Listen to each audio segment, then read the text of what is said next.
What if you woke up one morning to find your entire world sealed shut? Not by a locked door, but by an impenetrable wall of mysterious black bricks, trapping you inside your own home. This is the nightmare that became a reality for game developer Tim. The film opens on Tim in the middle of a serious work meeting from home. Suddenly, his internet cuts out. With his work stalled, his mind drifts to happier times with his wife. He remembers their past, especially a painful memory of rushing her to the hospital during a complicated pregnancy. Just then, his wife unexpectedly walks in, startling him. They head downstairs and run into the building manager, who mentions that the building repairs are almost finished and the protective coverings will be removed soon. A helicopter flies overhead, and the manager explains there's a massive fire down at the port. Tim and his wife walk on. She shows him her old car, just back from the repair shop.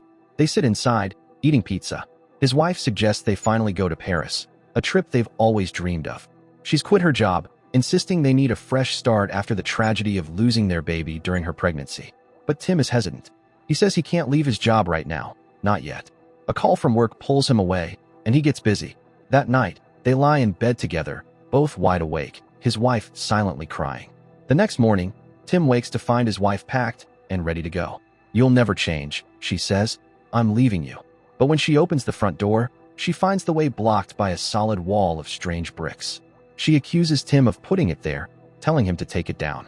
Tim is just as baffled. He checks, but has no idea what's going on. His wife rushes to the windows, only to find them sealed by the same bricks. Every single exit from their apartment is blocked. She tries to smash the bricks, and Tim helps, but they can't even make a dent. She tries to call for help, but there's no signal. Tim checks the Wi-Fi. It's completely dead. They search the entire apartment, but find no signal anywhere. Tim notices his phone glitches strangely whenever it gets close to the bricks. His wife grabs a power drill, and they try to drill through the wall, but it's useless. They don't leave so much as a scratch. They try every wall, discovering their entire apartment is encased in these indestructible bricks. They wonder how it's even possible to seal an entire building. Suddenly, they hear a scream from the apartment next door. They manage to make a small hole in the wall and see a man and a woman on the other side. The man is panicking. He explains they only rented the room for one night, and now they're trapped too, their apartment completely sealed. "Is this happening to you, too?" he asks frantically. Tim and his wife confirm they're in the same situation, which only frightens the man more. Tim's wife asks if they saw anything strange during the night. The man replies that they went asleep and woke up to this nightmare. The woman is terrified, and Tim's wife tries to calm her. Tim discovers the water has been shut off too. They start gathering essential supplies. "This is just like a video game," Tim says. "We have to find a way out." But his wife snaps back. "This is nothing like one of your stupid games. This is real trouble," and an argument erupts. As she walks away, Tim angrily throws his phone against the brick wall. As he sits, he notices something on the wall. The chip from his shattered phone is stuck to the bricks. He realizes the bricks are acting like some kind of powerful magnet. His wife returns and apologizes for their fight. Tim demonstrates by sticking a spoon to the wall, showing her its magnetic force. They gather all the metal objects they can find and stick them to the wall. His wife notices the magnetic pull is strongest in a square-shaped area. But then, the metal objects begin to shake, levitating off the wall and flying toward them. Tim pulls his wife down just in time, but he gets injured as a few pieces of metal lodge into his back. His wife carefully removes them and bandages his wounds. A short while later, they hear the woman scream again from the next room. They rush to the hole and call out, but there's no answer. They decide to make the hole bigger. Armed with a baseball bat and pepper spray, they break through into the other apartment. They find the woman collapsed near the bed. As Tim's wife helps her, Tim looks for the man, who suddenly lunges at him, tackling him to the ground. Tim's wife pepper sprays the attacker, and Tim starts to fight back. But the woman jumps in to protect the man, explaining he didn't hurt her. She had fallen while trying to break the wall herself. It seems they had both had too much to drink the night before. Tim ties the man's hands until he sobers up. The woman introduces herself and her husband, Marvin. While exploring the new apartment, Tim finds a storeroom with a large sledgehammer and begins trying to smash the wall. Marvin wakes up and tells him it's useless. The hammer will break before the bricks do. "Don't waste your energy." Tim asks him why he attacked him, but Marvin is confused. His wife explains that he blacks out from drinking and doesn't remember things. Tim's wife, an architect, suggests they break through the floor to get to the basement. She explains the building dates back to the war and likely has a bomb shelter connected to an old subway system, which could be their escape route. So, they start breaking through the floor. Marvin speculates that someone is playing a game with them, suspecting the building manager is involved. Finally, they create a large hole in the floor, and Tim lowers himself down. He calls out to his downstairs neighbor, an old man, who appears with a gun. He threatens Tim, telling him to go back up, refusing to share his food and supplies. Tim's wife and the others try to reason with him and explain their plan, but he refuses, telling them to find another way. Just then, the old man's granddaughter appears. She argues that they can only escape if they work together. Reluctantly, the old man agrees. As everyone climbs down, Tim unties Marvin and asks for his help breaking through the floor. Suddenly, Tim spots a strange device on the wall. Inside, he finds a camera. He asks the old man if he installed it, but the old man says no, it was the building manager. Tim finds another device with another camera. Marvin exclaims, "Someone's playing with us, like a real-life Squid Game, and he's watching us through these cameras." The building manager is the mastermind. Tim's wife says they need to confront him, as he lives in the next flat. They break through the wall into his apartment, only to find a horrific scene. The building manager is dead, his hands chopped off and missing, with blood splattered everywhere. Marvin feels sick and runs to the bathroom, his wife following. Tim's wife panics, and he tries to calm her before she also leaves the room. Tim checks the manager's phone and finds dozens of pictures of the brick wall. The group resumes their work, breaking through the floor again.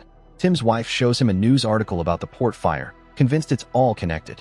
The floor suddenly gives way, and Tim, Marvin, and his wife tumble down. Tim's wife helps him up, while Marvin and his wife recover. The old man's granddaughter prepares to follow. The old man hands her his gun, telling her to go on without him, but she insists he come with her. Down below, a man appears with his hands up. "My name is Yuri," he says. "My friend lived in this flat. I was just staying with him for a few days." He asks what they're doing. When they explain their plan, he laughs. "That brick wall is for your protection," he claims. "It's a high-tech system that protects against any attack." Tim asks if he has any proof, but Yuri just offers vague, strange theories. Tim's wife asks where his friend is. Yuri shows them his friend's body, saying he just suddenly collapsed from a heart attack while researching the bricks. The group is disheartened, debating whether it's safer to stay or risk going outside. Marvin, his wife, and Tim's wife agree they have to take the risk. As they leave, the old man's granddaughter stays behind to look at Yuri's friend's research. Yuri mutters that his friend died worrying about that very wall. The granddaughter decides to rejoin the others. They continue breaking through the floors and finally reach the basement. They find a tunnel and begin to break down the door, but are horrified to find the same brick wall behind it. Enraged, Marvin smashes the wall with the sledgehammer. Tim tries to stop him, and the old man aims his gun at Marvin to calm him down.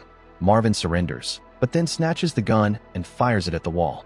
The bullets stop mid-air, vibrating in front of the bricks. "Everyone get down," Tim screams. They all duck as the bullets ricochet over their heads. But the old man isn't fast enough and is hit. His granddaughter rushes to his side, crying for help. Marvin tries to help, but she screams at him to get away. The old man dies in her arms. Later, they're all gathered in Yuri's friend's room. Marvin's wife asks if they all share some kind of common life event. She reveals she had a near-death experience as a child. The old man's granddaughter says her mother died of cancer. Yuri admits he killed a man while he was a police officer. The granddaughter points out everyone knows what Marvin just did. Marvin apologizes for the old man's death, but his granddaughter just screams at him again. Then they turn to Tim and his wife. As his wife begins to speak, Tim tries to stop her, but she tells them anyway. "We lost our child while he was still in my womb." Tim retreats to another room, and his wife follows, leading to another fight. "After our baby died, you just buried yourself in work," she cries. "You never talked to me. I had to go through all that pain alone." Tim composes himself and returns to the group. "We can't just sit here," he says. "We need to search the building manager's room for clues." The granddaughter suggests they also examine Yuri's friend's research. Tim, Marvin, and his wife head to the manager's apartment, while Tim's wife and the granddaughter go to check Yuri's friend's work. Yuri remains uninterested. In the manager's apartment, Tim notices the room feels smaller than the one above it. He inspects a wall and discovers a hidden room. Marvin finds a remote to open it, but it's password protected. They dust the remote for fingerprints and find smudges on 4 numbers. They begin trying combinations. Meanwhile, in Yuri's friend's room, the women find his business card. It reveals he worked for a company specializing in nanotechnology and advanced defense systems. They ask Yuri about it, but he claims his friend, a programmer, never discussed his work in detail. They find his friend's laptop and phone, both smashed. Yuri explains his friend used to break things when he got frustrated. They find a piece of paper with a code on it, possibly to open the wall. Yuri laughs, warning that if they open it, something dangerous will get in and kill them all. Just then, Marvin's wife arrives, saying they found something. Tim's wife and Yuri head up to see, while the granddaughter stays to continue her research. Tim finally guesses the right password, and the secret door slides open. Inside is a control room with monitors displaying live feeds from the cameras in everyone's apartments.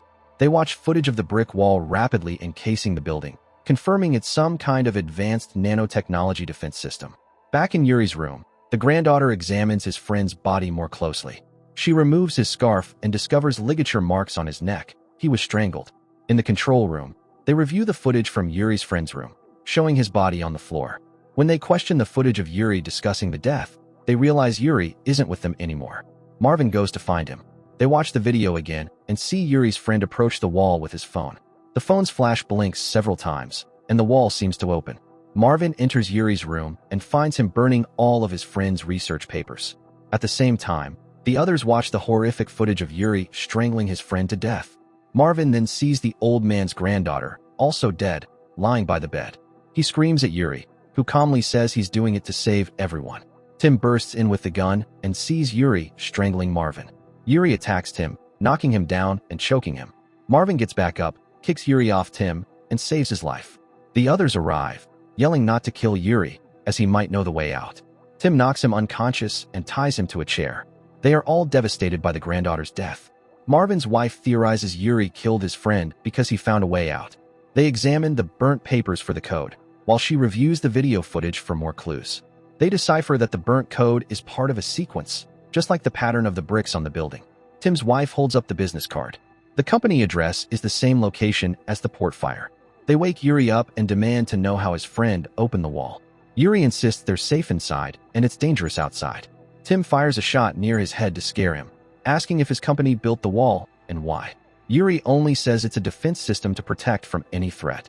If it's so bad outside, Tim's wife asks, "Why did your friend want to leave?" Yuri explains his friend suspected the fire had caused a glitch in the system. Marvin agrees, saying that makes perfect sense. Marvin's wife adds that the video shows his friend working on his laptop. Tim, the programmer, realizes he was building an app to open the wall. They see that Yuri smashed the phone and laptop, but they manage to connect the broken phone to a computer. They figure it out. The phone is the key, and the squares on the wall are the locks. Yuri's friend used the phone's flash, an electromagnetic pulse, to unlock the door. Tim fixes the app, and they go to the brick wall. They activate the app, tapping a sequence that makes the phone's flash blink. The wall begins to shift, forming an opening. Marvin's wife reaches her hand inside. "I feel heat," she says, then panics. "My hand is stuck. Something's pulling me in." They try to pull her back, but she's dragged into the wall. It snaps shut, and only the lower half of her body falls to the floor. Marvin is destroyed by her death. Seeing this, Yuri starts to laugh. In a fit of rage, Marvin shoots Yuri, then turns the gun on himself. Now, only Tim and his wife are left, sitting in shocked silence, believing all hope is lost. "When we lost our baby, I was so broken," his wife says. "I needed you, but you pushed me away. I'm so grateful you didn't leave me," Tim replies. "It's because I love you," she says. They decide they have to keep trying to find a way out. They examine the app and see that different buttons create different flash sequences. They rewatch the video to see the exact pattern Yuri's friend used. They go to the basement and try to open the wall. But Yuri, who survived the gunshot, attacks Tim. He shoves Tim's wife, who falls further into the basement. Tim pushes Yuri down after her and follows. Tim and his wife run, with Yuri in pursuit. They get through a door and lock it behind them, but Yuri starts trying to break it down. Tim gives the phone to his wife. "You open the door," he yells. She enters the code, and the door finally opens. But just then, Yuri breaks through and attacks Tim. They struggle, choking each other. Yuri gets Tim on the ground and tells his wife to run, to save herself. Before Yuri can deliver a final blow, Tim's wife smashes him from behind with the sledgehammer, ending it for good. The two of them make their way through the tunnel and emerge outside. They are stunned to see the entire city is covered by the same brick walls. Devastated but determined, they spot their car, get in, and start driving towards Paris. A news report on the radio reveals that the massive fire did, in fact, accidentally trigger the company's advanced nanotech defense system, encasing the entire city. To escape, the system itself would have to be shut down. And on that ominous note, the film ends.